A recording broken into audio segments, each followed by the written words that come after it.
Hello दोस्तों, स्वागत है आपका नई क्लास में। नए टॉपिक के साथ में आज की क्लास के अंदर हम लोग बात करने वाले हैं अल्कोहल, फिनॉल तथा ईथर की। आज ये आपके अल्कोहल, फिनॉल और ईथर चैप्टर का वन शॉट होने वाला है। आज की क्लास में हम लोग इस चैप्टर के जितने भी इंपॉर्टेंट चीजें हैं हर एक चीज को कवर कर देंगे। वन शॉट है ये इसका, तो इसको कवर करेंगे और आपका अल्कोहल, फिनॉल तथा ईथर चैप्टर बिल्कुल आसान बना देंगे, ठीक है ना। सबसे पहले आपका एक चैप्टर कौन सा है? 7 नंबर चैप्टर है आपका। इससे पहले हम लोगों ने 6 वन शॉट बना लिए हैं केमिस्ट्री के और आज हम 7वें वन शॉट पर आ चुके हैं, ठीक है। अल्कोहल, फिनॉल तथा ईथर को समझेंगे। इसमें हम पहले अल्कोहल की बात करेंगे, फिर फिनॉल की बात करेंगे और फिर ईथर की बात करेंगे। इनके रासायनिक गुण, इनके बनाने की विधियां और नेमिंग रिएक्शन वगैरह हैं, और भी एक आध चीज है उसको भी देखेंगे और चीजों को आसान बना लेंगे, ठीक है। तो शुरुआत करते हैं अल्कोहल से। सबसे पहले आपकी हेडिंग लिखी हुई है अल्कोहल।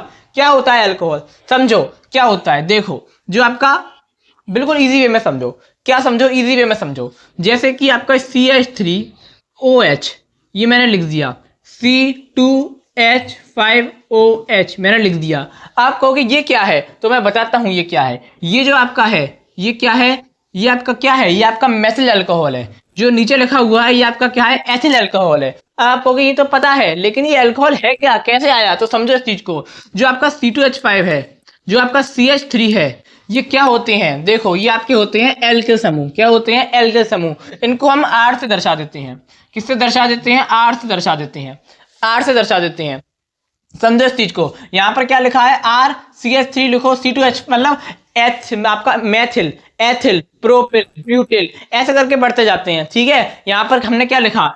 यहाँ पर हमने लिखा CH3, तो ये क्या है? मेथिल। हमने लिखा C2H5, तो ये क्या है? एथिल। फिर हमने लिखा C3H7, तो आपका क्या है? मेथिल, एथिल, प्रोपिल, ठीक है। फिर आगे बढ़ जाओ तो ब्यूटिल। इस प्रकार से आगे बढ़ते रहते हैं। ये क्या होते हैं? एल्किल समूह होते हैं। और जो आपका ये OH है, ये क्या होता है? हाइड्रोक्सी होता है। क्या होता है? हाइड्रोक्सी। क्या होता है? हाइड्रोक्सी को हम कहते हैं OH को, और यहाँ OH लगा देते हैं, ठीक है। समझो हमने क्या किया? एल्किल समूह और हाइड्रोक्सी को आपस में जोड़ दिया, तो क्या बन गया? अल्कोहल बन गया। इसकी डेफिनेशन देखो, एलिफेटिक हाइड्रोकार्बन के जो हाइड्रोक्सी व्युत्पन्न होते हैं, जो हमारे हाइड्रोक्सी हैं यानी कि OH हैं, उनके जो व्युत्पन्न होते हैं उन्हीं को क्या कहते हैं? हम अल्कोहल कहते हैं। इसका सामान्य सूत्र क्या होता है? ROH होता है। जहां पर R क्या है? एल्किल समूह है। यहाँ पर आप मेथिल, प्रोपिल, ब्यूटिल कुछ भी लगा सकते हो, तो वही अल्कोहल बन जाएगा। और OH क्या है? आपका हाइड्रोक्सी है, ठीक है। तो जो हाइड्रोक्सी व्युत्पन्न होता है उसी को हम क्या कह देते हैं? आपका अल्कोहल कह देते हैं। क्या कह देते हैं? अल्कोहल कह देते हैं। यानी कि हाइड्रोकार्बन के हाइड्रोक्सी व्युत्पन्न को, एलिफेटिक यौगिक में हाइड्रोकार्बन के क्या? हाइड्रोकार्बन के जो आपका हाइड्रोकार्बन के हाइड्रोक्सी व्युत्पन्न को क्या कह देते हैं? हम लोग अल्कोहल कह देते हैं, ठीक है। अब सिंपल से अल्कोहल होता है, जैसे कि मैंने यहां पर लिखा C2H5OH, तो ये कौन सा अल्कोहल बन गया? ये बन गया आपका एथिल अल्कोहल। अगर मैंने यहाँ पर लिख दिया CH3OH, तो ये क्या बन गया? आपका मेथिल अल्कोहल बन गया, क्योंकि इसमें एल्किल समूह भी है और आपका हाइड्रोक्सी समूह भी है। तो ये क्या बन जाएगा? आपका अल्कोहल बन जाएगा। अब जो आपके अल्कोहल होते हैं वो 3 प्रकार के होते हैं, ये और भी प्रकार के मतलब आप कह सकते हो, ठीक है। तो देखो, प्राथमिक अल्कोहल, द्वितीयक अल्कोहल, तृतीयक अल्कोहल, ठीक है। ये एक होता है पॉली अल्कोहल, ठीक है। इस प्रकार से आप कह सकते हो। वैसे मुख्य रूप से आपको 3 प्रकार याद रखने हैं। प्राथमिक अल्कोहल में क्या होगा? समझो इस चीज को। देखो, ऐसे अल्कोहल जिसमें जो OH समूह है यानी कि जो आपका हाइड्रोक्सी समूह है वो प्राथमिक कार्बन परमाणु से जुड़ा होता है। किससे जुड़ा होता है?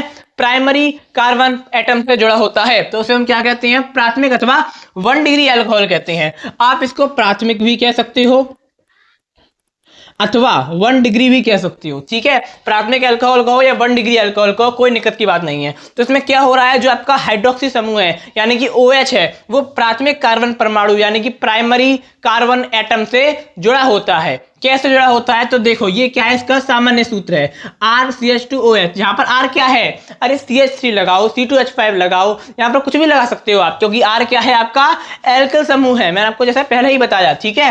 तो RCH2OH, ठीक है। अब यहाँ पर हम क्या करेंगे? R की जगह पे CH3 लिखेंगे, तो CH3CH2OH। अब जहाँ पर जो आपका ये हाइड्रोक्सी व्युत्पन्न, जो आपका हाइड्रोक्सी है OH है, ठीक है, जो आपका क्या कह सकते हो हाइड्रोक्सी है, वो कार्बन से जुड़ा है, और ये जो कार्बन है ये एक प्राथमिक कार्बन परमाणु से जुड़ा है। तो ये कैसा है? आपका प्राथमिक अल्कोहल है। कैसा है? आपका प्राथमिक अल्कोहल है। द्वितीयक अल्कोहल में क्या होगा? जिसको हम कह देते हैं 2 डिग्री अल्कोहल। क्या कह देते हैं? 2 डिग्री अल्कोहल कह देते हैं। इसमें क्या होगा? द्वितीयक अल्कोहल में क्या होगा? तो देखो, ऐसे अल्कोहल जिसमें जो OH समूह है यानी कि हाइड्रोक्सी समूह है वो द्वितीयक कार्बन परमाणु यानी कि सेकेंडरी कार्बन एटम से जुड़ा होता है, तो उसे हम क्या कहेंगे? द्वितीयक अथवा 2 डिग्री अल्कोहल कहेंगे। क्या कहेंगे? 2 डिग्री अल्कोहल कहेंगे। तो यहाँ पर जो आपका ये हाइड्रोक्सी समूह है ये कार्बन से जुड़ा है, और ये कार्बन 2 एल्किल समूह से जुड़ा है, ठीक है ना। तो ये क्या हो जाएगा आपका, यहाँ पर 2 है तो ये क्या बन जाएगा, 2 डिग्री बन जाएगा। 3 डिग्री में क्या होगा, जो आपका हाइड्रोक्सी है वो एक कार्बन है, वो कितने से जुड़ा है, 1 2 और 3 से जुड़ा है, तो ये आपका क्या बन जाएगा, तृतीयक अल्कोहल बन जाएगा। क्या बन जाएगा, तृतीयक अल्कोहल बन जाएगा। तृतीयक में जो कार्बन परमाणु है वो 3 से जुड़ा है, द्वितीयक में 2 से जुड़ा है और आपके प्राथमिक में 1 से जुड़ा है। तो इस प्रकार से आपके ये तीनों प्रकार हैं, बहुत इंपॉर्टेंट हैं और बहुत आसान भी हैं, ठीक है। इस प्रकार से हैं आपके। एक बार क्लास रिकॉर्ड हो गई, ठीक है, लेकिन रिकॉर्ड नहीं हो पाई तो दोबारा से इसको बनाया, ठीक है। इस वजह से आपको दिख रहा होगा मार्कर चल रहा है, दोबारा इसको समझाना पड़ा, कोई बात नहीं। तो यहाँ पर जो आपके प्राथमिक अल्कोहल है, द्वितीयक अल्कोहल, तृतीयक अल्कोहल है, ठीक है। ये आपको तीनों याद रखने हैं। कार्बन परमाणु की संख्या के आधार पर ये क्या है, अल्कोहल के प्रकार हैं। अभी तक हमने क्या देखा, अल्कोहल देखा। अल्कोहल के बाद हमने क्या देखा, उसके प्रकारों को देखा, जिसमें प्राथमिक, द्वितीयक और तृतीयक को देखा। अब हम देखेंगे जो अल्कोहल है उसके निर्माण की विधियां, और साथ ही साथ में जो अल्कोहल है उसके रासायनिक गुण पर चर्चा करेंगे, क्योंकि निर्माण की विधियां आपके लिए इंपॉर्टेंट। देखो अब लगातार यहाँ पर स्लाइड आती रहेंगी, जाती रहेंगी, आप इसका स्क्रीनशॉट ले लो लगातार, ठीक है। स्क्रीनशॉट आप इसका लेते हुए चलो, क्योंकि यहाँ पर लगातार चीजें चेंज होती रहेंगी, हम एक एक करके टॉपिक्स की ओर आगे बढ़ते रहेंगे। अब हम लोग देखेंगे अल्कोहल के निर्माण की विधियां और उसके रासायनिक गुण। हम देखेंगे अल्कोहल के बनाने की विधियां, ठीक है। कैसे बनेगा अल्कोहल, समझो इस चीज को। एल्किल हैलाइड से, सबसे पहली आपकी रिएक्शन है एल्किल हैलाइड से। एल्किल हैलाइड में क्या होगा, एल्किल हैलाइड में एक आपका CH3, यानी कि आप एल्किल समूह का CH3 C2H5, ठीक है, कुछ भी ले सकते हो। तो हमने क्या लिया, CH3 लिया। साथ में हैलाइड है, यानी कि हम कह सकते हैं, यहाँ पर देखो बिल्कुल इजी वे में। एल्किल हैलाइड का मतलब क्या होता है, RX, ठीक है। एक्स का मतलब क्या है, हेलोजन। आर का मतलब क्या है, एल्किल समूह। तो हमने आर की जगह पे क्या ले लिया, CH3 ले लिया। एक्स की जगह पे हम कोई भी हेलोजन ले सकते हैं, आपका क्लोरीन, ब्रोमीन, आयोडीन, कुछ भी ले सकते हैं। तो हम यहाँ पे क्या लेंगे, Cl लेंगे, क्लोरीन लेंगे। क्या बन जाएगा ये मेथिल क्लोरीन बन जाएगा, ठीक है। ये फिर आप तो कह सकते हो ये एल्किल हैलाइड है, ठीक है। तो एल्किल हैलाइड की क्रिया किससे करवाते हैं, जलीय क्षार से करवाते हैं, यानी कि NaOH, यानी कि जलीय क्षार से करवाते हैं। तो क्या प्राप्त होता है, देखो जलीय क्षार से ऐसे करवाएंगे तो यहाँ पर क्या प्राप्त होगा, जो आपका CH3 है और जो आपका OH है ये आपस में मिल जाएंगे। तो क्या बन जाएगा, CH3OH बन जाएगा। साथ में क्या रह गया, NaCl रह गया, प्लस आपका क्या बन जाएगा, NaCl बन जाएगा। अब क्या बना, तो CH3OH का मतलब क्या है, ये क्या है आपका मेथिल अल्कोहल है। अभी हमने अल्कोहल के बारे में बात करी, इसमें क्या है, हाइड्रोक्सी समूह है, एल्किल समूह है। तो ये आपका क्या है, हाइड्रोक्सी 55 है, ये आपका क्या है, मेथिल अल्कोहल है। हाइड्रोकार्बन के हाइड्रोक्सी 55 को क्या कहते हैं, अल्कोहल कहते हैं, और ये आपका क्या है, मेथिल अल्कोहल है। साथ में क्या बन गया, सोडियम क्लोराइड बन गया। मेथिल है, एथिल उससे मतलब नहीं है, हमको अल्कोहल चाहिए था और अल्कोहल प्राप्त हो गया। अब आपकी दूसरी रिएक्शन है कार्बनिक यौगिकों से। किससे, कार्बनिक यौगिकों से, ठीक है। तो कार्बनिक यौगिक के अपचयन द्वारा अल्कोहल प्राप्त होता है, अपचयन से। तो हम क्या करेंगे, कार्बनिक यौगिक ले लेंगे कोई भी, जैसे हम CH3CHO ले लिया, ये क्या है आपका एल्डिहाइड है, ठीक है। अरे एल्डिहाइड क्या है, तो हम जब नेक्स्ट चैप्टर में चर्चा करेंगे इस चीज के ऊपर। अभी तक समझो CH3CHO क्या है, एल्डिहाइड है। इसका क्या करेंगे हम लोग, अपचयन करेंगे, और जब अपचयन होगा तो कहीं ना कहीं हाइड्रोजन का रोल आएगा। अगर ऑक्सीडेशन होता है तो ऑक्सीजन आता है, ठीक है। तो यहाँ पर अपचयन होगा, अपचयन जैसे ही होगा यहाँ पर तो क्या बनेगा, यहाँ पर C2H5OH बन जाएगा। कैसे बन जाएगा, तो देखो यहाँ पर क्या है आपका C2H5OH कैसे बनेगा, यहाँ पर C आपके H कितनी है, H एक ये रहा, ठीक है, H3 ये रहा और H2 ये रहा। तो कितने H हो गए, यहाँ पर H5 हो गए, 5 H हो गए, और कार्बन कितना है, 2 है। एक कार्बन ये रहा, एक कार्बन ये रहा, तो C2H5, और आपका रह क्या गया, एक और रह गया, एक H रह गया, तो यहाँ पर OH बन गया। और ये आपका क्या है, आपका ये आपका एथिल अल्कोहल है, और हमको अल्कोहल चाहिए तो अल्कोहल प्राप्त हो गया। या फिर आप इसको ऐसे भी लिख सकते हो, कैसे लिख सकते हो, देखो यहाँ पर आप उसको ऐसे CH3CH2OH भी लिख सकते हो, कोई दिक्कत है क्या इसमें। अगर आप CH3CH2OH लिख दोगे और अगर इसको ऐसे लिख दोगे तो कोई दिक्कत नहीं है। यहाँ पर कितने कार्बन, 2 कार्बन, तो C2 हो गया, और कितने आपके हाइड्रोजन, 5 हाइड्रोजन, 3 और 2 5, तो आप C2H5OH लिखो या फिर CH3CH2OH लिखो, कोई भी दिक्कत नहीं है। ये दोनों आपके क्या हैं, एथिल अल्कोहल है अथवा अल्कोहल है, ठीक है। अगली आपकी रिएक्शन है एमीन द्वारा। किसके द्वारा, एमीन द्वारा। तो एमीन नाइट्रस अम्ल से क्रिया करके, जो एमीन होता है, जो आपका एमीन का फॉर्मूला होता है C2H5NH2, वो किससे क्रिया करके, HNO2 यानी कि नाइट्रस अम्ल से नाइट्रस अम्ल से क्रिया करके C2H5OH यानी कि आपका एथिल अल्कोहल बनाता है या फिर अल्कोहल बनाता है। साथ में आपका नाइट्रोजन हाइड्रोजन का वो जल का अणु निकल जाता है। इस प्रकार से आपके एमीन द्वारा किसका निर्माण हो जाता है, अल्कोहल का निर्माण हो जाता है। पहले हमने एल्किल हैलाइड से बनाया, फिर हमने कार्बनिक यौगिक से बनाया, फिर हमने एमीन से बनाया। क्या बनाया, अल्कोहल बनाया। अगली आपकी टॉपिक आता है अल्कोहल के रासायनिक गुण। एल्कोहल की जो रासायनिक यानी केमिकल प्रॉपर्टीज हैं कि कौन सी हैं, देखो देखो सबसे पहली है धातु हाइड्रोक्साइड से क्रिया। किससे क्रिया?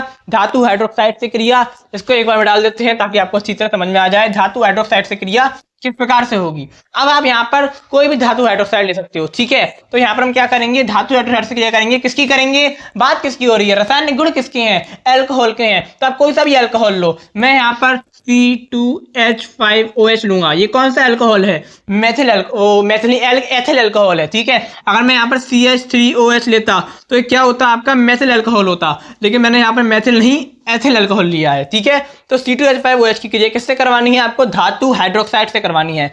अब आप यहाँ पर कोई भी धातु हाइड्रोक्साइड ले सकते हो। यहाँ पर मैंने लिया है सोडियम हाइड्रोक्साइड, ठीक है। सोडियम क्या है? धातु है, कोई भी हाइड्रोक्साइड लो तो सोडियम हाइड्रोक्साइड से करवाएंगे। तो क्या प्राप्त होगा आपको? सोडियम एथोक्साइड प्राप्त होगा। क्या प्राप्त होगा? सोडियम एथोक्साइड प्राप्त होगा। कैसे प्राप्त होगा? देखो C2H5ONA बन जाएगा। ये C2H5O जुड़ जाएगा किससे? Na के साथ में, तो क्या बन जाएगा? C2H5ONA बन जाएगा। रह क्या जाएगा? दो आपके हाइड्रोजन रह जाएंगे, तो यहाँ पर आपको क्या प्राप्त हो जाएगा? H2 प्राप्त हो जाएगा, ठीक है। इस प्रकार से सिंपल सी रिएक्शन है, क्या प्राप्त हो जाएगा? H2 प्राप्त हो जाएगा। C2H5O और Na आपस में जुड़ गई तो क्या बन गया? सोडियम एथोक्साइड बन गया। क्या बन गया? सोडियम एथोक्साइड बन गया। अगली आपकी रिएक्शन है कार्बनिक अम्ल से क्रिया। जो आपका कार्बनिक अम्ल है उससे कैसे क्रिया होगी? तो जो आपका एल्कोहल है उसकी क्रिया एसिटिक अम्ल से करवाने पर, कार्बनिक अम्ल, ठीक है, उससे करवाने पर क्या प्राप्त होता है? एस्टर प्राप्त होता है। CH3COO C2CH5 प्लस H2O का जल का अणु बन जाता है, ठीक है। तीसरी आपकी रिएक्शन है, आप इनको नोट करते हुए चलो, एक बार लिख लो। जितनी भी रिएक्शन है आपके, जितनी भी हेलो एल्केन में बताई, एल्कोहल फिनोल ईथर में बता रहा हूं, उनको चैप्टर वाइज नोट कर लो और बार बार उनको देखो, याद होती ही होती है, ठीक है। ऐसा हो नहीं सकता आपको याद ना हो। अगली आपकी है हैलोजन अम्ल से क्रिया। किससे क्रिया? हैलोजन अम्ल से क्रिया। हैलोजन अम्ल यानी कि CH3OH, यानी कि क्या है? आपका एल्कोहल है। एल्कोहल तो लेंगे ही, साथ में हम क्या ले लेंगे? HCl ले लेंगे, हाइड्रोक्लोरिक एसिड ले लेंगे, ठीक है। इसी को हमने हैलोजन अम्ल कह दिया, वैसे हाइड्रोक्लोरिक एसिड है। तो क्या करेंगे हम लोग? एल्कोहल की क्रिया हाइड्रोक्लोरिक एसिड यानी कि हैलोजन अम्ल से करवाएंगे तो हमको क्या प्राप्त होगा? एल्किल हैलाइड प्राप्त होगा। CH3Cl क्या है? आपका एथिल क्लोराइड है, और ये आप सॉरी मेथिल क्लोराइड है। CH3 का मतलब मेथिल, तो ये आपका क्या है? मेथिल क्लोराइड है, और साथ में क्या बनेगा? जल का अणु बनेगा। तो ये आपकी तीसरी क्या है? आपकी रासायनिक गुण है आपका, किसका? एल्कोहल का। तो इस प्रकार से आपके एल्कोहल के बनाने की विधियां और उसके रासायनिक गुण मैंने तीन बताए हैं, क्योंकि एल्कोहल के इंपोर्टेंट हैं। इसके बाद फिनॉल के पढ़ेंगे तो फिनॉल के भी इंपोर्टेंट है, ठीक है। अब हम लोग चलेंगे नेक्स्ट स्लाइड पर। अब हम लोग समझेंगे क्या होता है ल्यूकोस परीक्षण। ल्यूकोस परीक्षण को कभी कभार ल्यूकास भी कह देते हैं, ठीक है। पेपर में अगर लिखा जाए ल्यूकास तो कंफ्यूज नहीं होना, ल्यूकास कहो चाहे ल्यूकोस कहो, कोई दिक्कत की बात नहीं है, दोनों ही सेम है। कई जगह ल्यूकास दे रखा है, कई जगह ल्यूकोस दे रखा है, ठीक है। तो कंफ्यूज नहीं होना इसमें। अब सुनो क्या होता है ल्यूकोस परीक्षण, ध्यान से देखना। ल्यूकोस परीक्षण जो होता है ये इस पर टिप्पणी पूछी जाती है, ठीक है। अब देखो ल्यूकोस परीक्षण होता क्या है। तो ल्यूकोस परीक्षण एक तरह का परीक्षण है जिसमें हम क्या करते हैं? एल्कोहल की जांच करते हैं। एल्कोहल की जांच कैसे करेंगे? अरे भैया एल्कोहल कितने प्रकार के? प्राथमिक एल्कोहल है, द्वितीयक एल्कोहल है, तृतीयक एल्कोहल है। कौन सा एल्कोहल है? अरे है तो है कौन सा, ये पता करने के लिए ल्यूकास परीक्षण करा जाता है, ठीक है। अब जो ल्यूकास परीक्षण होता है वो करा जाता है ल्यूकास अभिकर्मक की सहायता से। ल्यूकास अभिकर्मक होगा तभी तो ल्यूकास परीक्षण होगा, ठीक है। तो ल्यूकोस अभिकर्मक क्या होता है? तो समझो, जिंक क्लोराइड तथा सांद्र हाइड्रोक्लोरिक अम्ल के, जिंक क्लोराइड यानी कि ZnCl2 जिंक क्लोराइड, और सांद्र हाइड्रोक्लोरिक एसिड यानी कि HCl का जो अनुपात होता है, ये भी एक अनुपात है, ये भी एक अनुपात है, का जो मिश्रण बन जाता है उसी को ल्यूकास अभिकर्मक कहते हैं। यानी कि ये एक अनुपात में लिया और ये भी एक अनुपात में लिया, दोनों का अनुपात कितना है? एक है। यहाँ पर मैंने आपको लिख के समझाया है, ठीक है। ZnCl2 यानी कि जिंक क्लोराइड और हाइड्रोक्लोरिक एसिड, ठीक है। देखो यहाँ पर जिंक क्लोराइड तथा सांद्र हाइड्रोक्लोरिक अम्ल के 1:1 के अनुपात को क्या कहते हैं हम लोग? 1:1 अनुपात को क्या कहते हैं हम लोग? मिश्रण को ल्यूकास अभिकर्मक कहते हैं। बताओ ल्यूकास अभिकर्मक क्या होता है? ल्यूकास अभिकर्मक से ही तो ल्यूकास परीक्षण होगा, या फिर ल्यूकोस जो अभिकर्मक है उसी से ल्यूकोस परीक्षण होगा। तो जो ल्यूकास अभिकर्मक है वो क्या है? जिंक क्लोराइड और सांद्र हाइड्रोक्लोरिक एसिड या सांद्र हाइड्रोक्लोरिक अम्ल के 1:1 का जो अनुपात है वही क्या होता है? ल्यूकास अभिकर्मक होता है, और इसी की सहायता से ल्यूकास परीक्षण किया जाता है। अब देखो किस प्रकार से होता है परीक्षण। इसके द्वारा प्राथमिक, मैंने आपको जैसे बताया, इसके द्वारा प्राथमिक, द्वितीयक एवं तृतीयक यानी कि प्राइमरी, सेकेंडरी, ठीक है, और टर्सरी एल्कोहल का परीक्षण किया जाता है। यह परीक्षण एल्कोहल की क्रियाशीलता पर निर्भर करता है। क्या पर निर्भर करता है? एल्कोहल की क्रियाशीलता पर निर्भर करता है। अब यहाँ पर पॉइंट्स को ध्यान से देखना, ठीक है, इंपोर्टेंट बहुत है ये। एल्कोहल के, ध्यान से सुनना, मैंने क्या बोला, एल्कोहल के 3 से 4 ml के बिलियन में, एल्कोहल के कितने बिलियन में, 3 से 4 ml बिलियन में 2 से 3 ml ल्यूकास अभिकर्मक, ल्यूकास अभिकर्मक बोले तो जिंक क्लोराइड और सांद्र हाइड्रोक्लोरिक एसिड के 1:1 का रेशियो, अनुपात जो है, ठीक है, वही क्या है आपका ल्यूकास अभिकर्मक है। तो हम क्या करते हैं, 3 से 4 ml के बिलियन में, किसके बिलियन में, एल्कोहल के बिलियन में 2 से 3 ml ल्यूकास अभिकर्मक मिला देते हैं। तो और मिलाने पर कोई अभिक्रिया नहीं होती तो वह प्राथमिक अल्कोहल है। यानी कि हमने क्या किया, कुछ नहीं किया, थोड़ा अल्कोहल लिया, थोड़ा कितना अल्कोहल लिया, 3 से 4 ml अल्कोहल लिया और उसमें 2 से 3 ml ल्यूकास अभिकर्मक मिला दिया, और जैसे ही मिलाया तो कोई अभिक्रिया नहीं हुई, कोई रिएक्शन नहीं हुई, तो इसका मतलब पता चल गया ये कौन सा अल्कोहल है, ये प्राथमिक अल्कोहल है। हमें पहले नहीं पता था वो कौन सा अल्कोहल है, हमने चेक किया, जैसे इसमें मिलाया कोई अभिक्रिया हो ही नहीं रही, अरे कोई नहीं हो रही, तो इसका मतलब ये प्राथमिक अल्कोहल है। दूसरी रिएक्शन में दूसरी चीज क्या, दूसरा पॉइंट क्या है, यदि 5 से 10 मिनट में अभिक्रिया होती है, यानी कि अगर अभिक्रिया को होने में डाल दिया उसमें, ठीक है, अब इंतजार कर रहे हैं, 5 से 10 मिनट के बाद अभिक्रिया हो रही है, कितनी देर बाद, 5 से 10 मिनट बाद अभिक्रिया हो रही है, तो वो क्या है आपका द्वितीयक अल्कोहल है, तो वो आपका क्या है, द्वितीयक अल्कोहल है। और तृतीयक अल्कोहल में क्या होगा, यदि तुरंत ही अभिक्रिया होती है, जैसे ही आपने अल्कोहल लिया, अल्कोहल में ल्यूकास अभिकर्मक डाला, तुरंत अभिक्रिया हो गई, तुरंत रिएक्शन हो गई, तो हमें पता चल जाएगा जो हमारे हाथ में अल्कोहल था वो कौन सा अल्कोहल था, वो तृतीयक अल्कोहल था। कौन सा अल्कोहल था, तृतीयक अल्कोहल था। तो इसका मतलब ये है, इससे हम क्या करते हैं, अल्कोहल की जांच करते हैं ल्यूकास परीक्षण से कि प्रथम है, प्राथमिक अल्कोहल है, द्वितीयक अल्कोहल है, तृतीयक अल्कोहल है तो है कौन सा अल्कोहल। अब बताओ, अगर 5 से 10 मिनट लगेंगी तो द्वितीयक अल्कोहल, तुरंत हो जाएगा तो तृतीयक अल्कोहल, अगर होगा ही नहीं, कोई रिएक्शन होगी ही नहीं तो प्राथमिक अल्कोहल, अगर 5 से 10 मिनट लगेंगी तो द्वितीयक अल्कोहल, ठीक है, आपको याद रखना है। अब बताओ, याद कर लो यहीं पर, ठीक है, हम क्या करेंगे, अल्कोहल लेंगे, अल्कोहल का कितना लेंगे, 3 से 4 ml अल्कोहल में 2 से 3 ml ल्यूकास अभिकर्मक डाल देने पर अगर तुरंत रिएक्शन हो जाए तो वो क्या है, तृतीयक अल्कोहल है। अगर रिएक्शन हो ही ना तो क्या है, प्राथमिक अल्कोहल है। अगर रिएक्शन होने में 5 से 10 मिनट लगे तो क्या है, द्वितीयक अल्कोहल है, ठीक है। तो आपको याद रखना है, बहुत सिंपल सा है, और ल्यूकास परीक्षण आपके पेपर में टिप्पणी के रूप में पूछे जाने वाला इंपॉर्टेंट टॉपिक है, ठीक है। तो आप इसका स्क्रीनशॉट ले सकते हो, ठीक है, और बहुत सिंपल सा है। सबसे पहले से आपको ये याद रखना है कि जो आपका ल्यूकास परीक्षण है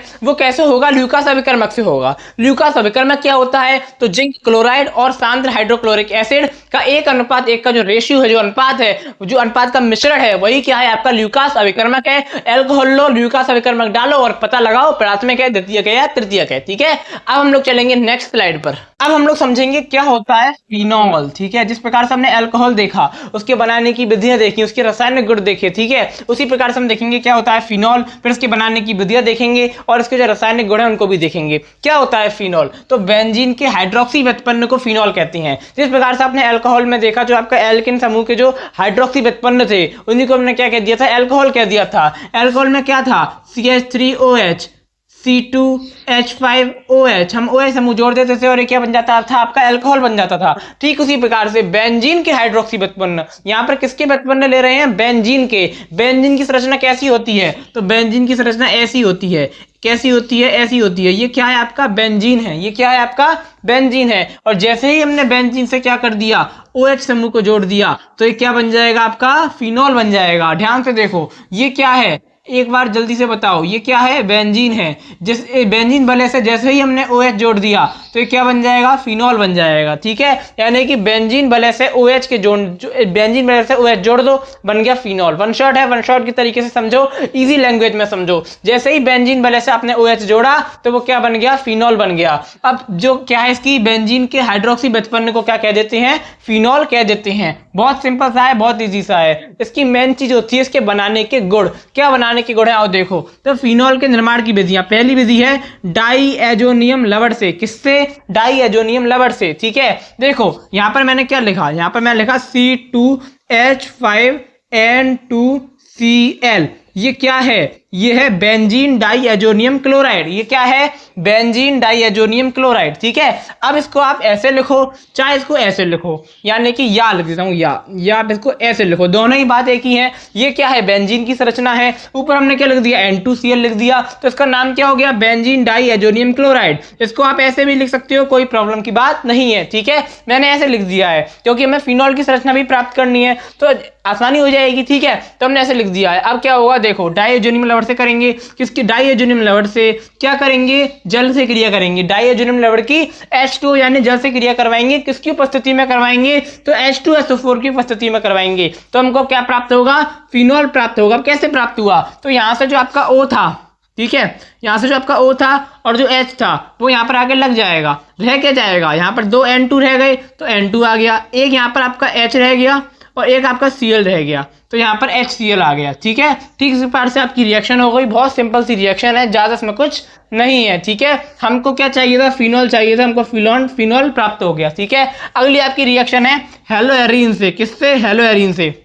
हेलोरीन में क्या होता है? हेलोजन होता है। ठीक है, और आपका जो हेलोजन होता है वो किसी बले से जुड़ा होता है, बेंजीन बले से। जब हेलोजन को जोड़ दिया तो उसको हमने क्या कह दिया? हेलोएरीन कह दिया। तो हमने क्या लिया? एक बेंजीन लिया, बेंजीन बले से किसको जोड़ दिया? हेलोजन को जोड़ दिया। क्लोरीन, ब्रोमीन, आयोडीन किसको भी जोड़ लो, हमने इससे पहले चैप्टर में बात करी है डिटेल में। ठीक है, तो हमने यहाँ पर Cl यानी कि क्लोरीन जोड़ दिया, तो क्या बन गया? क्लोरोबेंजीन बन गया। क्लोरोबेंजीन क्या है? हेलोएरीन है। तो जब हेलोएरीन की क्रिया किसी भी क्षार से, आप किसी भी क्षार से करवा सकते हो, मैंने NaOH से करवाई है, तो सोडियम हाइड्रोक्साइड से करवाने पर क्या होता है समझो, यानी कि जो आपका क्लोरोबेंजीन है इसमें 2 रिएक्शन होंगी। इसमें कितनी रिएक्शन होंगी? 2 रिएक्शन होंगी। तो यानी कि जब क्लोरोबेंजीन या फिर हेलोएरीन की क्रिया सोडियम हाइड्रोक्साइड से करवाने पर क्या प्राप्त होता है? आपको सोडियम फिनॉक्साइड प्राप्त होता है। क्या प्राप्त होता है? सोडियम फिनॉक्साइड प्राप्त होता है। ये जो आपका ONA है ये यहाँ पहुंच जाता है, तो हमको क्या प्राप्त होता है? सोडियम फिनॉक्साइड प्राप्त होता है। उसके बाद क्या करते हैं? इसका HCl कहां से आया?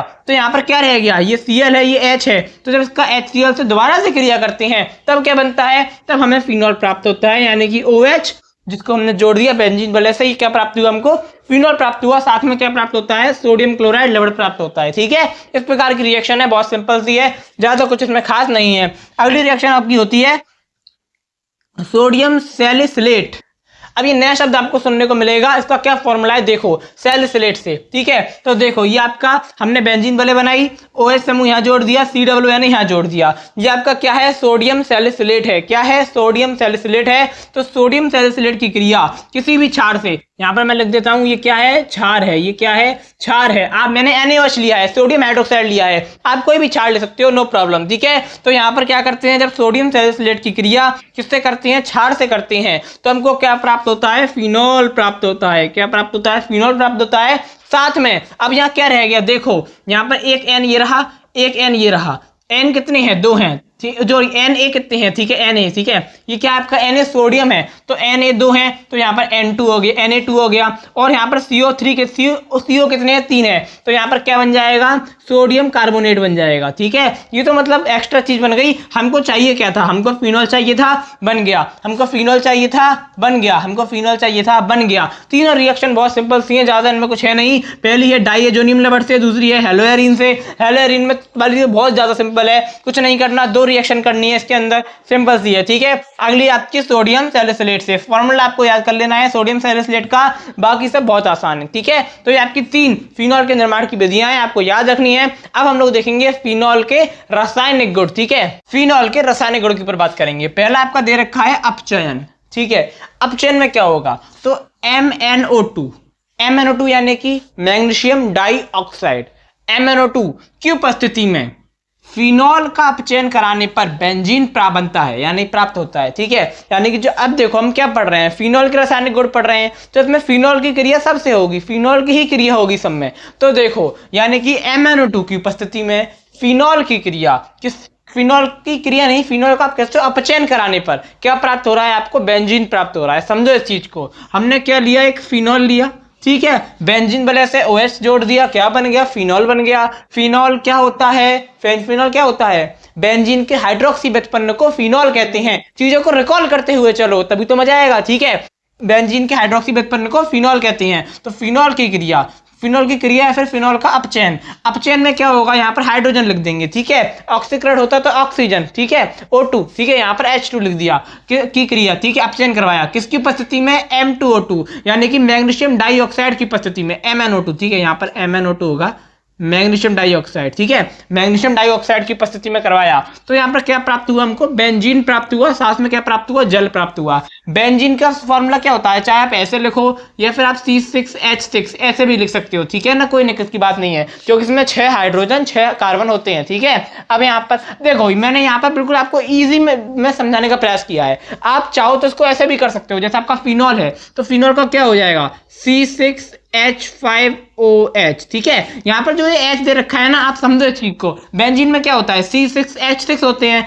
वहां पर हमने H5 लिख दिया क्योंकि एक H हमने क्या लिख दिया है, O के आगे लिख दिया है, बस इतना अंतर हो जाता है इसमें, ठीक है, मतलब कॉन्सेप्ट को समझते हो, चलो चीज आसान हो जाएंगी। तो C6H5OH प्लस H2, ठीक है, क्रिया करवाई किसकी उपस्थिति में करवाई, MnO2 की उपस्थिति में करवाई, ठीक है, तो यहाँ पर क्या प्राप्त हुआ हमको, C6H6 प्राप्त हुआ, साथ में क्या प्राप्त हुआ, H2 यानी कि जल का अणु प्राप्त हुआ। C6H6 क्या है, बेंजीन है, C6H5OH क्या है आपका फिनॉल है, ठीक है। चाहे ऐसे करो चाहे आप ऐसे करो, दोनों ही सही है, लेकिन ये ज्यादा सरल रहता है तो मैं इसी तरीके से आपको सारे समझा रहा हूँ, ठीक है। उसके बाद आपकी होती है जिंक से क्रिया। जिंक से क्रिया में क्या होगा, तो जो आपका फिनॉल है, बहुत सिंपल सी क्रिया है, फिनॉल की क्रिया जिंक से करवाने पर क्या प्राप्त होता है हमको, बेंजीन प्राप्त होता है। उसमें भी बेंजीन प्राप्त हो रहा था, इसमें भी बेंजीन प्राप्त होगा, तो यानी कि जो आपका फिनॉल है उसकी क्रिया जिंक से करवाई तो क्या प्राप्त हुआ, फिनॉल प्राप्त हुआ, मतलब बेंजीन प्राप्त हुआ, क्या प्राप्त हुआ, बेंजीन प्राप्त हुआ। हमने फिनॉल लिया, फिनॉल की क्रिया कैसे करवाई, Zn से करवाई, ठीक है,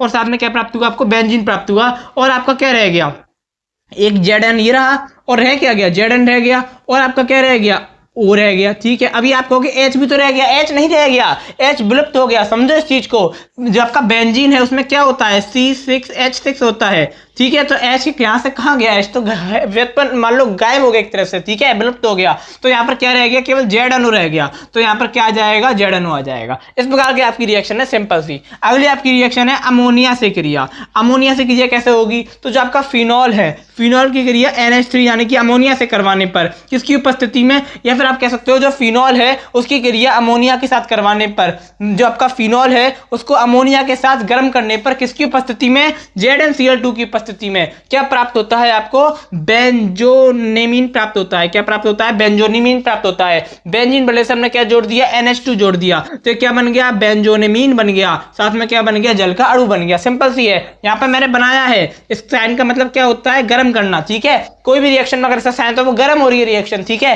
तो इसका मतलब ये है फिनॉल को अमोनिया के साथ गर्म करने पर ZnCl2 की उपस्थिति में बेंजोनेमीन प्राप्त होता है, साथ में जल का अणु बनता है। इतनी सी आप अगर लिखना चाहो तो लिख सकते हो, ठीक है, लेकिन पेपर में आपको केवल रिएक्शन ही लिख कर आनी है। तो तीन सिंपल सी रिएक्शन है, ठीक है, बहुत आसान है। फिनॉल के रासायनिक गुण, पहले हमने क्या किया, अपचयन किया, अपचयन में क्या बना, बेंजीन बना। दूसरी हमने क्या किया, उसका जिंक से क्रिया करवा दी, फिनॉल है लिया, उसकी जिंक से क्रिया करवाई। देखो यहाँ पर मैंने आपको इस तरीके से समझाया है, अगर ऐसे समझ में ना आ रहा हो तो एक बार ऐसे और देख लो, कोई दिक्कत की बात नहीं है, कोई जल्दबाजी नहीं है। जिंक से क्रिया कैसे होगी, तो देखो फिनॉल की C6H5OH, ये क्या है, फिनॉल है, इसकी क्रिया किससे करवाई, Zn यानी कि जिंक से करवाई, ठीक है। तो हमको क्या प्राप्त हुआ, तो हमको प्राप्त हुआ C6H6 बेंजीन प्राप्त हुआ, C6 कार्बन और आपके 6 हाइड्रोजन, ठीक है, 6 कार्बन 6 हाइड्रोजन। देखो ये हाइड्रोजन, ये 5 हाइड्रोजन, 5 और 1 6 हो गए, तो जो आपके हाइड्रोजन थे वो तो वहां से हट ही गए ना, तो H तो विलुप्त हो ही गया ना, H तो इधर आ गया ना, इसलिए तो मैंने यहाँ पर H नहीं लिया था। अब आया समझ में, साथ में आपका क्या बचा,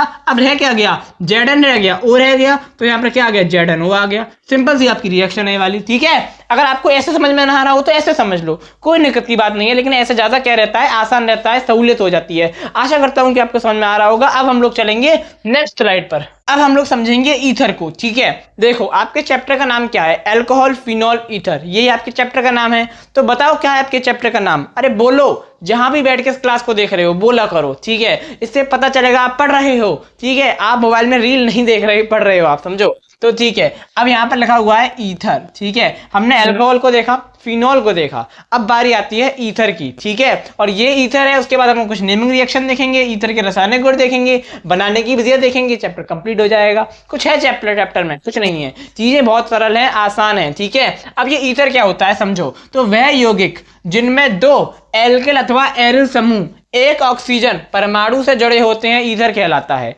जो जो कह रहा है वो करते जाओ। क्या बोला इसने, जब वह यौगिक जिसमें दो एल्किल अथवा एरिल, यानी कि एल्किल भी हो सकता है एरिल भी हो सकता है, कोई भी समूह हो सकता है, किससे जुड़ा होता है, ऑक्सीजन परमाणु से जुड़ा होता है, क्या कहलाता है, ईथर कहलाता है। जैसे कि मान लो एक आपका एल्किल ग्रुप है और एक आपका एरिल ग्रुप है, ठीक है, ये एल्किल है ये एरिल है, या फिर ये एल्किल है, दोनों एल्किल ग्रुप हैं, ये किससे जुड़े हुए हैं, ऑक्सीजन परमाणु से जुड़े हुए हैं, तो ये आपका क्या है, ईथर है। लेकिन सही मायनों में इसका राइट फॉर्मूला क्या बनेगा, हम इसको R' से दर्शाते हैं। क्यों दर्शाते हैं, क्योंकि ये अलग हो सकता है, यानी कि उसका ये एरिल हो ये एल्किल हो, या फिर एल्किल में भी अलग अलग हो सकते हैं ना, तो ये अलग अलग हो सकते हैं। इस चक्कर में इसको इस प्रकार से, इसका जो राइट फॉर्मूला है वो इस प्रकार से होगा, ठीक है। अब समझो कैसे, अब ये जो देखो, जैसे हमने यहाँ लिख दिया CH3 जोड़ दिया ऑक्सीजन से CH3, तो ये क्या है, आपका ईथर है। क्यों ईथर है, क्योंकि इसमें दो क्या है, आपके एल्किल समूह हैं, दोनों किससे जुड़े हैं, ऑक्सीजन परमाणु से जुड़े हैं, तो ये आपका क्या बन जाएगा, ईथर बन जाएगा। क्या बन जाएगा, ईथर बन जाएगा।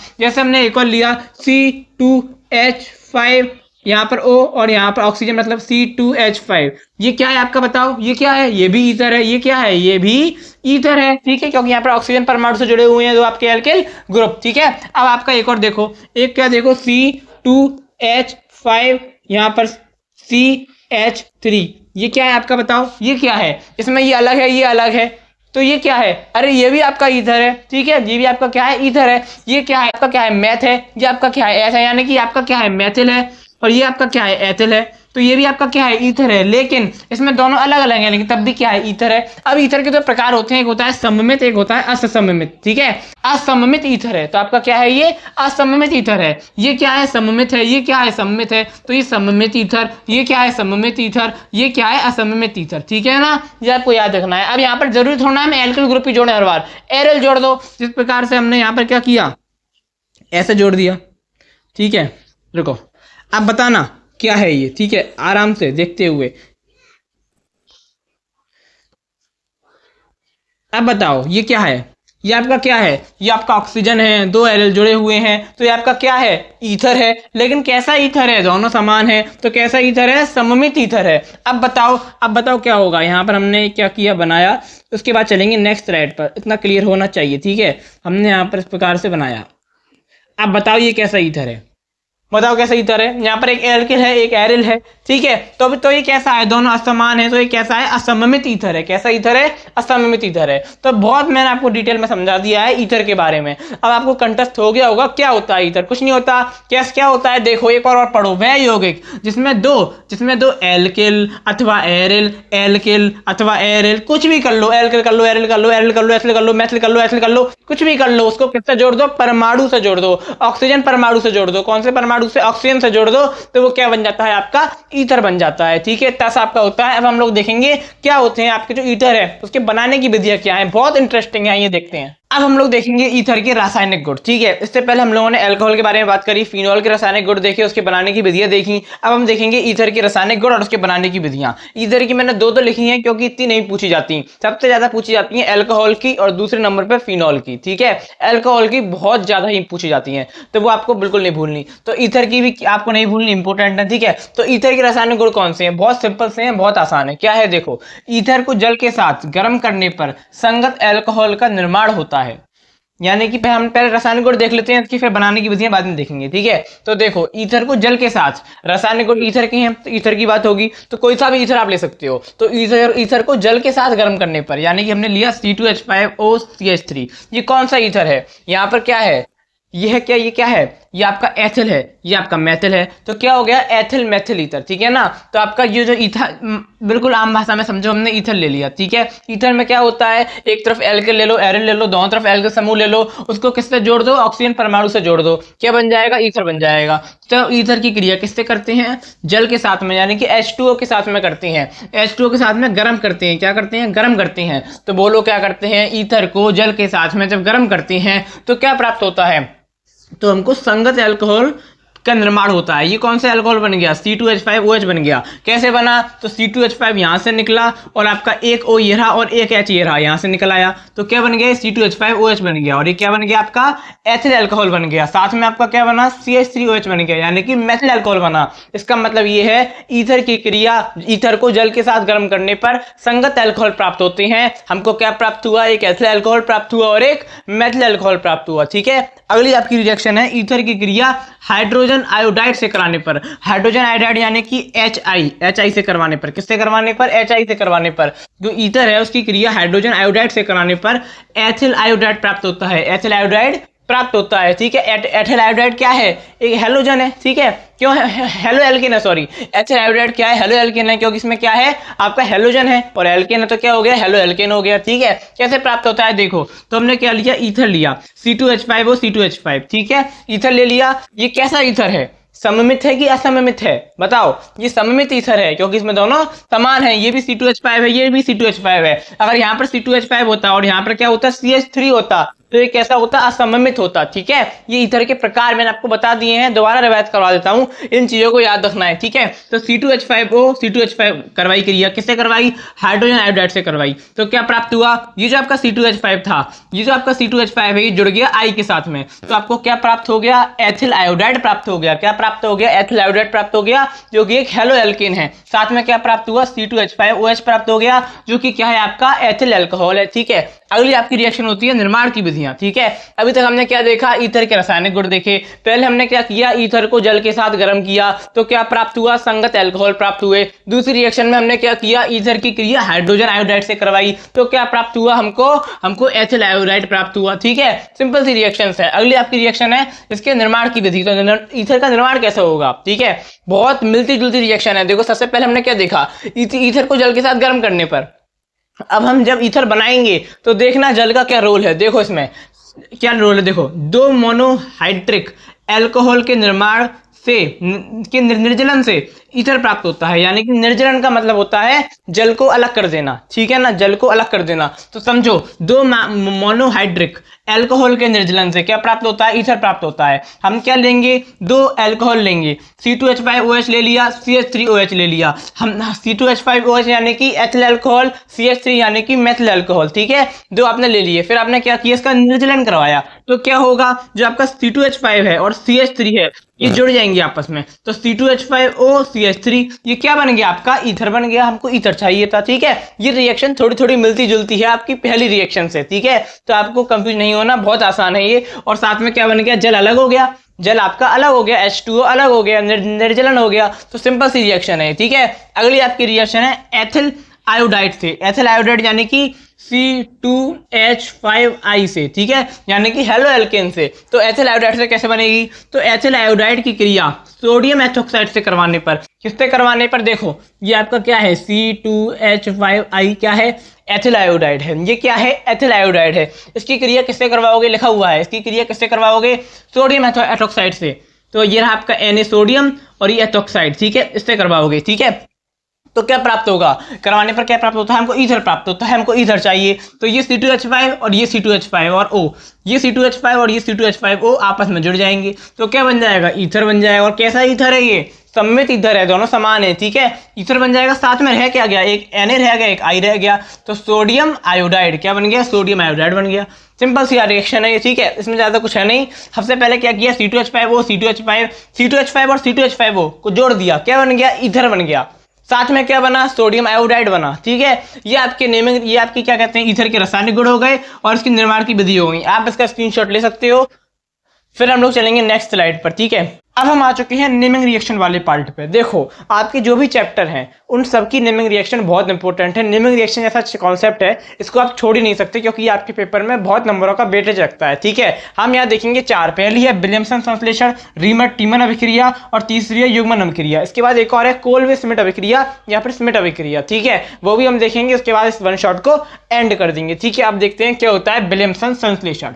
बहुत इंपॉर्टेंट है विलियमसन संश्लेषण, टिप्पणी के रूप में बहुत पूछा जाता है। मैंने यहाँ पर थ्योरी के रूप में लिख दिया है। अगर टिप्पणी पूछे थ्योरी लिख देना, केवल रिएक्शन पूछे तो केवल रिएक्शन ही लिख के आनी है, ठीक है। मैं थ्योरी लिखिए ताकि आप याद कर लो, ठीक है, चीजें आसान हो जाए। तो देखो, जब एल्कोक्साइड को एल्किल हैलाइड के साथ गर्म करती हैं, जब आपका एल्कोक्साइड है उसको किसके साथ गर्म करती हैं, एल्किल हैलाइड के साथ गर्म करती हैं, तो क्या प्राप्त होता है, ईथर प्राप्त होता है, ठीक है। इससे पहले हमने इसके ऊपर बात करी है, ठीक है। तो ईथर प्राप्त होता है, इसी को हम क्या कहते हैं, विलियमसन संश्लेषण कहते हैं। जैसे कि C2H5ONa, ये आपका क्या है, एल्कोक्साइड है, ठीक है, सोडियम एल्कोक्साइड है। इसकी क्रिया किससे करवाएंगे, C2H5Cl, आप कह सकते हो हेलो एल्केन से क्रिया, हेलो एल्केन से क्रिया करवाने पर। ये क्या है आपका, हेलो एल्केन है, क्योंकि इसमें क्या है आपका, हेलोजन है और एल्केन है, तो हेलो एल्केन C2H5Cl, यानी कि मैथिल क्लोराइड, ठीक है। आप यहाँ पर मैथिल ब्रोमाइड भी ले सकते हो, कोई दिक्कत की बात नहीं है, ठीक है। तो C2H5Cl से करवाने पर C2H5Cl क्या है, ये एथिल ब्रोमाइड है, क्या है, एथिल ब्रोमाइड, ठीक है। आप यहाँ पर एथिल क्लोराइड लो, एथिल ब्रोमाइड लो, मैंने क्या लिया है, एथिल क्लोराइड लिया है, आप एथिल ब्रोमाइड भी ले सकते हो, ठीक है। या फिर आप कह सकते हो हेलो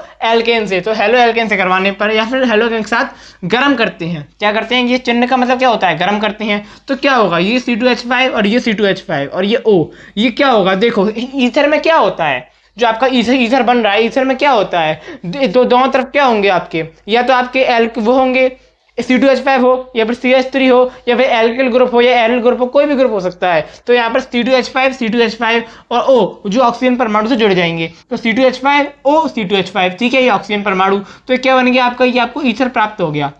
रह क्या गया, Na रह गया, Cl रह गया, तो सोडियम क्लोराइड बन गया, ठीक है। सिंपल सी रिएक्शन है। रीमर-टीमर अभिक्रिया में क्या होगा, तो जब फिनॉल में क्लोरोफॉर्म मिलाकर, ये बहुत इंपॉर्टेंट है, जब फिनॉल में, किसमें, फिनॉल में, फिनॉल को किससे दर्शाते हैं, इससे दर्शाते हैं। फिनॉल में क्या मिलाकर, क्लोरोफॉर्म मिलाकर, CHCl3 मिलाकर, क्लोरोफॉर्म मिलाकर क्या करते हैं, क्लोरोफॉर्म मिलाकर NaOH के साथ, किसके साथ, NaOH के साथ, सोडियम हाइड्रोक्साइड के साथ, किसमें, फिनॉल में, किसके साथ, क्लोरोफॉर्म के साथ और सोडियम हाइड्रोक्साइड के साथ में, ठीक है। यानी कि फिनॉल को क्लोरोफॉर्म और सोडियम हाइड्रोक्साइड के साथ में 333 केल्विन टेम्परेचर है ना, गर्म करते हैं, तो क्या प्राप्त होता है, सैलिसिल एल्डिहाइड प्राप्त होता है। क्या प्राप्त होता है, सैलिसिल एल्डिहाइड प्राप्त होता है। साथ में यहाँ पर NaCl रह गया, H2 आ गया, ठीक है। अब यहाँ पर Cl 3 है, तो हम रिएक्शन को संतुलित करेंगे तो यहाँ पर 3 लगाएंगे। अब यहाँ पर Na भी 3 हो जाएंगे, तो यहाँ 3 लगाएंगे। अब यहाँ पर 2 हो जाएंगे आपके H, तो यहाँ पर 2 लगा देंगे, ठीक है। इस प्रकार से आप संतुलित कर दोगे, बहुत सिंपल है। क्या किया, फिनॉल लिया, फिनॉल को किसके साथ, सबसे पहले क्लोरोफॉर्म और सोडियम हाइड्रोक्साइड के साथ में क्या करते हैं, गर्म करते हैं। 343 क्या होता है, केल्विन ताप होता है, ठीक है। तो क्या बनता है, सैलिसिल एल्डिहाइड बनता है। सिंपल सी रिएक्शन है। अगली आपकी रिएक्शन में क्या होती है, युग्मन अभिक्रिया। युग्मन अभिक्रिया में क्या होगा, तो वह अभिक्रिया जिसमें फिनॉल 30 डिग्री सेंटीग्रेड पर, देखो जितनी भी आपकी वैल्यू दे रखी है तापमान से रिलेटेड आपको याद रखनी है, ठीक है। तो वह अभिक्रिया जिसमें फिनॉल 30 डिग्री सेल्सियस पर क्षार की उपस्थिति में, अब क्षार कोई सा भी हो सकता है, ठीक है, क्षार की उपस्थिति में बेंजीन डाई एजोनियम क्लोराइड के साथ क्रिया करके एक नारंगी रंग का रंजक बनाता है। बहुत इंपॉर्टेंट, एक नारंगी रंग का रंजक बनाता है। क्या नाम है उस रंजक का भी देखेंगे। एक नारंगी रंग का रंजक बनाता है, उसे हम क्या कहते हैं, युग्मन रिएक्शन या युग्मन अभिक्रिया कहते हैं। हमने क्या लिया, ये फिनॉल लिया। फिनॉल को किसके साथ, यहाँ पर हमने फिनॉल को किसकी उपस्थिति में, तो आपका लिखा है बेंजीन डाई एजोनियम, किसकी उपस्थिति में, बेंजीन डाई एजोनियम के साथ सोडियम हाइड्रोक्साइड की उपस्थिति में 30 डिग्री सेंटीग्रेड ताप पर क्रिया करवाते हैं। तो क्या प्राप्त होता है हमको, जो डाई हाइड्रोक्सी एंजोबेंजीन प्राप्त होता है। क्या प्राप्त होता है, हाइड्रोक्सी एंजोबेंजीन प्राप्त होता है। यहाँ पर OH समूह जोड़ देते हैं, यहाँ पर N से N जोड़ देते हैं, यहाँ पर 2 बॉन्ड बने, यहाँ पर हम वैसे तो यहाँ पर 1 आता है, ठीक है, लेकिन ट्रिपल करने के लिए हम यहाँ डबल बॉन्ड लगा देते हैं। इस प्रकार से आपका ये हो जाता है और ये आपकी क्या हो जाती है, ये आपकी युग्मन अभिक्रिया हो जाती है, ठीक है। इसमें कुछ है नहीं, आपको याद रखनी है, ठीक है, सिंपल सी है, ज़्यादा गहराई में नहीं जाएंगे, वन शॉट है, जल्दी चीज़ों को कवर करना है, ठीक है। और साथ में आपका क्या बन जाता है, HCl बन जाता है। सिंपल सी रिएक्शन है। तो हमने पहले क्या देखा, विलियमसन संश्लेषण को देखा, फिर रीमन-टीमन अभिक्रिया को देखा, फिर युग्मन अभिक्रिया को देखा। आशा करता हूँ कि आपको समझ में आ रहा होगा। अब हम लोग चलेंगे नेक्स्ट स्लाइड पर। अब हम लोग देखेंगे क्या होती है कोल्बी-श्मिट अभिक्रिया, या फिर इसको कभी कभार श्मिट अभिक्रिया भी कह देते हैं, ठीक है।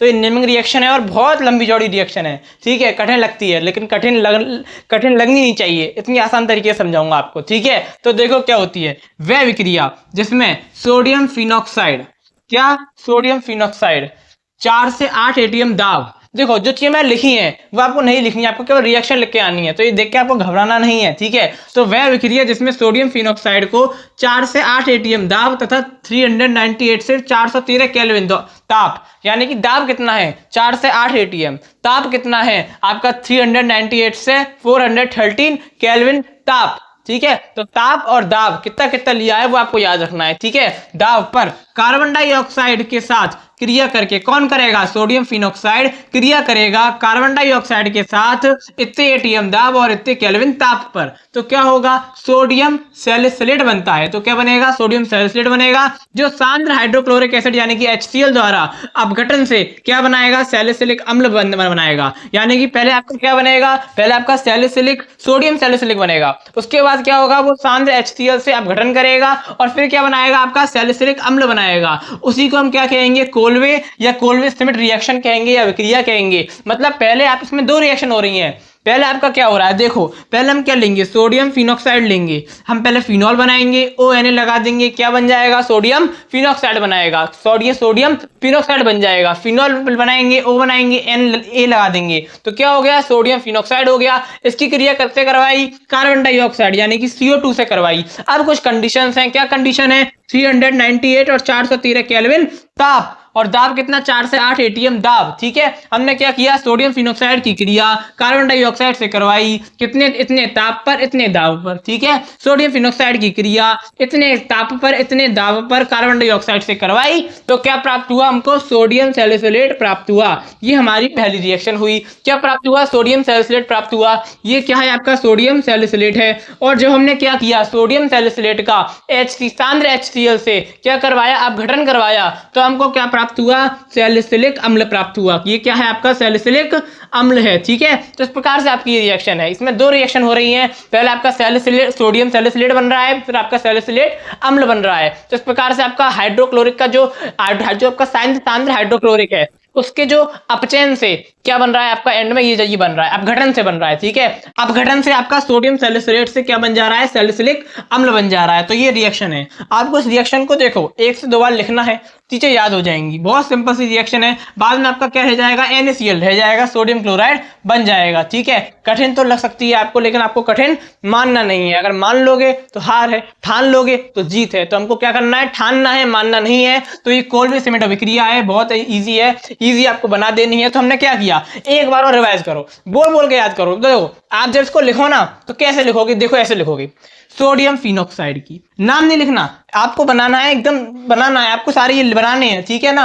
आपको फिनॉल की संरचना बनानी है, फिर उसके बाद ONA लगाना है। तो ये क्या है, सोडियम फिनॉक्साइड है। तो आप बोलो, सोडियम फिनॉक्साइड की कार्बन डाइऑक्साइड से इतने केल्विन ताप और इतने एटीएम दाब पर क्रिया करवाने पर सैलिसिलिक क्या बनता है, सोडियम सैलिसिलेट बनता है। साथ में क्या सोडियम सैलिसिलेट का सांद्र हाइड्रोक्लोरिक एसिड से अपघटन कराने पर क्या बनता है, सैलिसिलिक अम्ल बनता है। बस इतनी सी रिएक्शन है। बोल बोल के आप दो बार लिखोगे, ऑटोमेटिक याद हो जाएगी। तो इस प्रकार से आपकी कोल्वे श्मिट अभिक्रिया फिर श्मिट अभिक्रिया होती है, जो कि एक नेमिंग रिएक्शन के अंतर्गत आती है, ठीक है। हमने 4 नेमिंग रिएक्शन को देख लिया है और यहीं पर जो आपका चैप्टर है वो कंप्लीट हो जाता है। हमने जितने भी इंपॉर्टेंट चीजें थी सबको जल्दी जल्दी देखा, फटाफट से देखा, वन शॉट है वन शॉट की तरह देखा, ताकि अगर आप इसको पेपर टाइम पे भी देख रहे हो तो आपका रिवीजन हो जाए। वरना आपके लिए डिटेल क्लासेस लाई जा रही हैं और कल से आपके लिए शॉर्ट वीडियो, जो मैंने जैसे कि मैं कल लाइव आया था, लाइव में जो मैंने अनाउंसमेंट करी थी उसके हिसाब से कल आपको क्या मिलेंगी, शॉर्ट्स वीडियो मिलना चालू हो जाएंगी। लॉन्ग जैसे मिल रही हैं वैसे मिलती रहेंगी, कुछ एक नया आपको देखने को मिलेगा कल, ठीक है। तो इस प्रकार से आपकी चीजें हैं। वन शॉट आपका यहाँ पर समाप्त हो जाता है। अब हम लोग क्या करें, अब हम लोग क्या बायोलॉजी की वन शॉट शुरू करें या जो इसके आगे 3 चैप्टर रह गए हैं उनको भी कंप्लीट कर दें, ये आप कमेंट करके बताइए। अब हम लोग चलेंगे नेक्स्ट, अब हम लोग किसी नेक्स्ट क्लास में मिलेंगे, किसी नए टॉपिक के साथ में मिलेंगे। तब तक के लिए जय हिंद, जय भारत।